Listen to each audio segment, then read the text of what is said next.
What's up, everybody? Welcome back to my channel, Clemente Collector. And on today's episode, I'm going to talk about buying a big card before a big show and what your thoughts are on it. I'm currently driving to Strongsville from Pittsburgh. It's about a 2.5 hour drive. Hopefully this car ride doesn't make you sick. I was in a conundrum this past weekend. There was an auction house that ended on Saturday night, and they had an item in the auction that I've never personally seen for sale for the price point or the grade slash price that I would be able to ever afford it for was available at the auction house. So I was in a conundrum. I basically knew if I was going to win this card, then I was going to have to spend my whole Strongsville budget. And man, was I torn on it.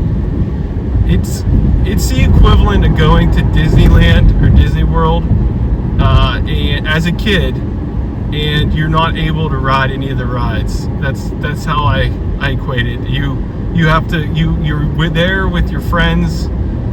You get to see their joy and excitement to ride rides, but you have to sit on the bench while they ride them, is how I feel. But I went back and forth about it, and I said it before, and I'll say it again. My list of dream items is pretty short, and the chances of one of those being at Strongsville for my price point, I felt was too risky. So I went for it. I won the auction. I'm excited, obviously. It's just, the other thing is I wanted to get the item delivered before the show, and the auction house wasn't able to ship it fast enough. So, I would have loved to show that baby off at the show to all my friends, and that would have been a great time. But hey, I got to look at the bright side. I'm going to the show. We're hosting the first ever vintage trade night at the show, and most importantly, I'm hanging out with a bunch of friends, and I'm super excited about it. I know a lot of people are. If you're not going this year, I hope you can come next year. I was talking to Jake from Legends Never Die, and he really blew me away with his comment. He said with the trade night being added this year, and Chris's event, which will be for the second year this year, he said he strongly believes that Strongsville is going to be bigger than the National for a lot of vintage guys, and it's going to be a must-attend show, and it's a lot more affordable than the National, not just because of a lot of us can drive there, also because of the area it's in. I think me and John are sharing a hotel room for 3 nights. We're each paying $186. So compared to Chicago, that's so much more affordable. Also, just the ticket to the show. The National, it's a pricey ticket to go on the show.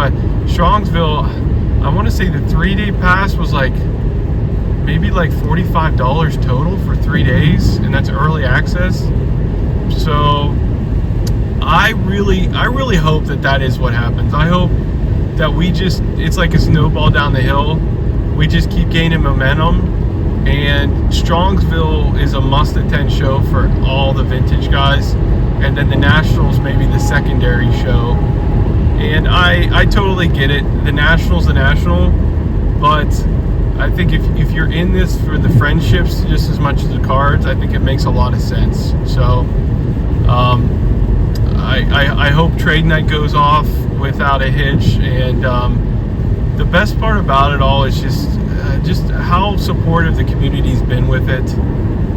It's just I've seen so many people on their channels talking about it and how they're excited to go, and this was an idea that I had about 10 months ago, and I went to the 4 collectors with it, and then I went to Chris from Missouri with it, and Chris said, I actually already rented the room on Saturday. Do you want to take over Saturday and do your trade night? And I said, heck yes. So everything just came together. And then when the show said they would support it, that just blew me away. I was talking to the show leaders the other day, and they're paying for a off-duty state police officer to be at the trade night for the whole time.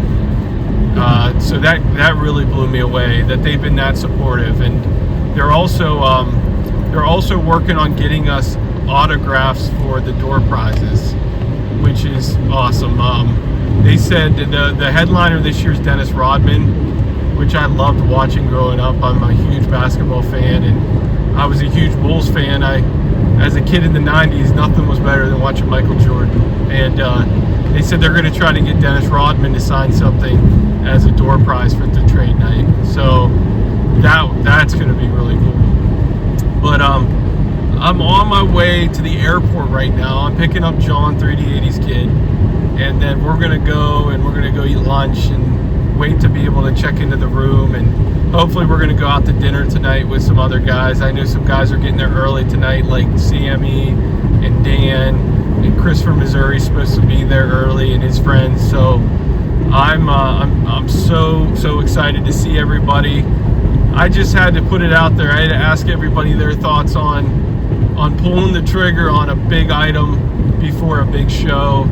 And would you guys ever do that, or would you guys avoid auctions and everything like that before you go to a big show? So that's all I got for you guys, and we're going to be shooting some great videos on the 4 Collectors channel of Chris's event and trade night, and I can't wait to see everybody that's going. And if you're not going, hopefully these videos can give you something to watch. And I really hope that we see a bigger crowd in years to come. All right, this is Theo. I'll talk to you guys later.